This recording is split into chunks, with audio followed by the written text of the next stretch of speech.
TV톡 시청자 여러분 안녕하세요. 오늘은 건강쑥돈방의 박교 원장님 모시고서 뇌질환에 대해서 알아보는 시간 가져보도록 하겠습니다. 원장님 안녕하세요. 네, 안녕하세요. 네, 원장님. 이제 오늘은 뇌질환에 대해서 알아볼 텐데요. 저는 이제 뇌질환 하면 제일 먼저 생각나는 건 뇌졸중, 그쵸. 중풍 이런 정도 생각이 언뜻 드는데 이 뇌질환의 증상들은 어떤 증상들로 나타나나요? 그런 정도가 아니라 굉장히 다양하고 증세들이 많다라고 원장님께서 사전에 말씀을 좀 해주셨는데 어떤 증세들이 있는 건가요? 네, 뇌질환이라는 거는 굉장히 다양해요. 그러니까요. 다양하고 네. 인간의 모든 질환을 총괄할 수 있는 것이 이 뇌입니다. 네. 그래서 현대 의학에서도 이 뇌를 다룰 수 있는 의사라면은 그야말로 별을 단 거와 같아요. 네. 그만큼 뇌는 그야말로 복잡하고 다양하고 네. 그리고 뇌질환이라는 것이 뚜렷하게 이것이 뇌질환이다 얘기하기가 어려운 것이 온몸의 질환을 총괄하기 때문에 뭐라고 얘기하기가 참 어려우나 일반적으로 네네. 우리 인간이 할 수 있는 거는 대표적으로 중풍, 네. 뇌졸중, 뇌출혈 뇌출혈. 이제 이런 종류인데 그 밖에 또 중요한 것이 수없이 많아요. 네. 그리고 이 뇌라는 것은 이 여러 부위로 또 나뉘어지고 그 나뉘어지는 부위에 따라서 질환의 성격도 다 달라요. 뇌졸중도 앞에서 일어나는 뇌졸중과 옆에서 일어나는 뇌졸중과 네. 뒤에서 일어나는 뇌졸중과의 이 뇌졸중도 차이가 많이 나요. 근데 일반적으로 많이들 대개 후뇌에서 일어나는 뇌졸중이 약 한 60~70%이 돼요. 그러나 경우에 따라서는 측뇌에서 일어나는 뇌졸중도 있습니다. 네. 그리고 전뇌에서, 그러니까 전뇌라는 것은 어디를 얘기하는 거냐면 이 앞쪽을 얘기하는 거예요. 이마 위쪽. 네. 그리고 중뇌는 요 가운데 이 백회 쪽을 이제 중뇌라고 그러고, 그 다음에 후뇌라고 하면 이 뒤통수를 후뇌라고 그러고, 네. 양쪽의 측면을 갖다가 이제 측뇌라고 하는데, 네네. 어느 한 군데에서 발생하느냐에 따라서 네. 뇌출혈이라든가 뇌졸중이라든가 이런 것이 증상이 달라요. 그렇군요. 근데 많이들 네. 일반적으로 생각할 때는 후뇌에서 일어나는 것을 많이들 생각합니다. 후뇌 쪽에서. 네. 그러나 최근에 어떤 것을 보면은 네. 다양해요. 측뇌에서 일어날 수도 있고 네네. 전뇌에서 일어날 수도 있고 그러니까는 그거는 어디서 일어났냐에 따라서 대처 방법이 또한 틀려요. 그러면 이제 뇌질환의 증상으로 우리 몸에서 어떤 증상들이 좀 일어나면 이게 뇌질환일 수 있다 이렇게 좀 의심을 해볼 수 있는 증상들이 있잖아요. 뭐 어지럽다거나. 근데 그게 이제 막연한 것이 대개가 뇌 이상이 있을 때는 꼭 뇌졸중이다, 뭐 뇌출혈이다 이걸 따지기 이전에 먼저 두통과 어지럼증이 생깁니다. 네, 대표적인 증상들은 좀 두통이 심하다. 네, 두통이 어지럽다. 심할 경우가 있고 어지럼증이 좀 심한 경우가 있고 그리고 경우에 따라서는 구토증이 또 나올 수가 있어요. 구토도요? 네, 구토증에 나오는 거는 대개가 어떠한 그 데이터로 보면은 중급이 넘어가면은 구토증이 나옵니다. 근데 구토증이 나올 때는 그때는 빨리 손을 써야 돼요. 어지럼증 같은 거라든가 두통이라든가 이런 거는 조금 시간을 두고 볼 수가 있지만은 그렇죠. 네. 구토증이 나오는 거는 중급이 넘어가기 때문에 그때는 빨리 조처를 취하는 것이 현명합니다. 네. 그 외에 또 다른 증상들도 있나요? 그 외에 다른 증상은 어떤 게 있냐 하면은 네네. 또 혀에 이상이 있어가지고 혀. 네, 이 뇌에 브레인에 문제가 오면 혀에 문제가 생길 수가 있어요. 네. 그래가지고 말하는 것이 좀 어눌합니다. 그래서 일반적으로 사람들이 말하는 것이 갑자기 어눌했을 때 네. 그때도 뇌 이상을 체크를 해야 돼요. 아, 그렇군요. 네.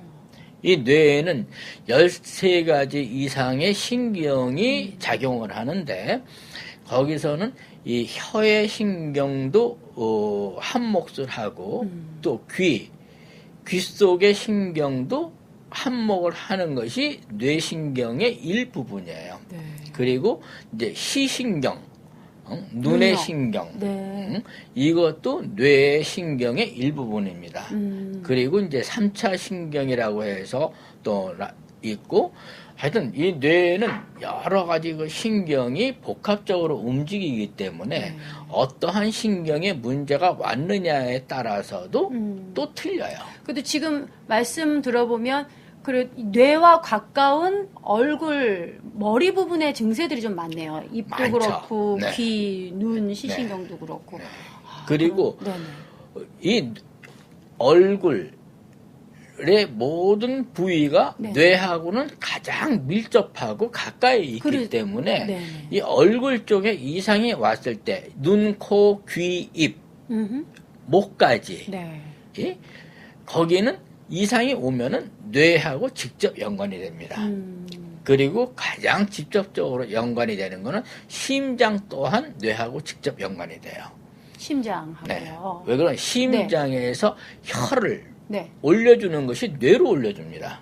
네, 그렇죠. 그러니까는 심장에서 피를 이제 그쵸. 공급해주면 이게 그게 뇌로 뇌를 올라가는군요. 갖다가 직통으로 올라가요. 네네. 그래가지고 뇌에서 거쳐가지고 이제 인체로 신경 내려오게 전달을 다 되는데 해주는 거군요. 이 심장에서 어떤 그 올라가는 프레셔가 셌을 때 네. 그때 즉 이제 예를 들어서 뭐 고혈압이 또 생길 수가 있고 또 후뇌에서 뇌졸중도 생길 수가 있고 네. 예, 그렇게 되는 거죠. 아, 그렇군요. 그러니까 심장하고 뇌하고는 항상 같이 간다고 생각하면 정확해요. 그렇군요. 그러면 이제 이 심장에서 프레셔가 너무 심할 때 그 피를 많이 그쵸? 쏟아내는 거 네. 이렇게 보내는 거죠. 보내는 빨리. 거죠. 네. 그럴 때 이게 좀 이 신경에서 받을 수가 없는 그쵸. 현상이 받을 수 일어나면. 없을 때 뒷목이 뻣뻣하다는 현상을 되게 일반적으로 말하기를 그렇게 얘기합니다. 뭐 혈관이 조금 뭐 네. 막혀 있다거나 그러면은 뭐 이런 이제, 문제가 있었을 때 건가요? 뒷목의 혈관에 프레셔를 받는 거죠. 그랬을 때 뒷목이 좀 뻣뻣하다. 네. 그래서 그건 위험 신호예요. 그러니까 이 뇌와 이 심장이 굉장히 밀접하게 그러면 그건 친하게 뭐 지내야 되겠네요. 1층과 2층 사이예요. 그러네요. 네. 그러면 이제 요런 만약에 그런 문제들을 좀 완화시키기 위해서 심장에서 그 혈관에 문제가 있을 때 그런 것들이 일어나는 그쵸. 거잖아요. 혈관이 결과적으로는. 예를 들어서 좁혀졌다거나 네. 혈관에 노폐물이 꼈을 때 그렇죠. 예를 들어서 수도 파이프 안에 노폐물이 끼면은 수도 물이 약하게 나오듯이 마찬가지예요. 네, 네. 그 심장의 혈관에 어떤 그 노폐물이 꼈을 때 네. 그때 프레셔를 받게 되면은 혈관이 프레셔를 받아요. 그렇죠. 그리고 목경추 항상 얘기하는 건 목경추라면 이 뒤에 뒷목을 얘기하는데 네. 이 뒷목이 그 혈관을 프레셔를 올라가면은 이 혈관이 파열이 될 수가 있어요. 네. 그러면은 그게 즉 뇌졸중이 되고 중풍이 오는 거죠. 그래서 일반적으로 후뇌에서 많이 이제 중풍이라든가 뇌졸중이 생긴다고 하는데 지금에 와서는 꼭 후뇌만에서만 생긴다는 것이 아니다 하는 것이 네. 이 머리 어느 다른 부분에서도 이 머리에도 사람이 노폐물이 엄청 많아요. 그리고 머리를 이렇게 만져보면은 네. 제가 요새 머리를 꽤 공부를 하는데 네. 머리를 만져보면 머리가 그야말로 땡글땡글한 사람도 있고 네. 푸석푸석한 사람들도 있어요. 그럼 푸석푸석하다는 것은 네. 즉 머리가 그만큼 원활하지 않다는 얘기예요.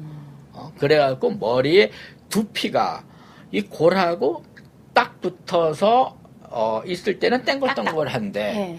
그것이 노폐물에 껴 있을 때는 이 두피가 들뜹니다. 아, 네. 그래서 이 머리를 만져봤을 때 네. 두피가 그야말로 말랑말랑하고 네. 뭔가가 좀 약간 썸씽동이 있을 때 저는 지금 딱딱한 네. 거니까 괜찮은 거 같죠. 그럴 때는 빨리 머리에 어떤 조처를 취해가지고 네. 이 노폐물을 다 빼내는 게 좋아요. 그리고 머리에다가 뜸을 뜰 경우에는 네. 이 척수라는 것이 바로 이 목 뒤에서 이제 시작이 되는 거예요. 네. 척추가 있는데 네. 척추 안에는 그 척수라는 또 하나의 그 신경 라인이라든가 어떤 그 물질이 있어요. 네. 거기에서 노폐물이 이제 몸 체외로다가 이제 빠져나올 때는 이 몸이 좀 가려운 증상이 나옵니다. 그렇군요. 네. 그게 몸 안에 있는 노폐물이 빠져나올 때는 피부가 가려워요. 네, 원장님, 거기까지. 그러면 이제 다음 시간에는 이걸 어떻게 잘 예방하는지와 증세별로 어느 부위가 어떤 증세가 나타나느냐에 따라서 뇌경색이다, 뇌졸중이다, 다양한 증상들로 나타날 수 있다고 그랬는데, 그걸 또 조금 더 자세하게 설명해 주시는 그런 시간 가져보면 좋겠습니다. 네. 네, 시청자 여러분, 저희는 이 시간 여기서 마치겠고요. 다음 시간에 더 자세한 정보 가지고 찾아올 거고요. 잊지 마세요. 아래 나가는 전화번호로 전화 주시면 궁금하신 사항 아주 친절하게 상담받으실 수 있습니다. 다음 시간에 다시 찾아뵙겠습니다. 감사합니다.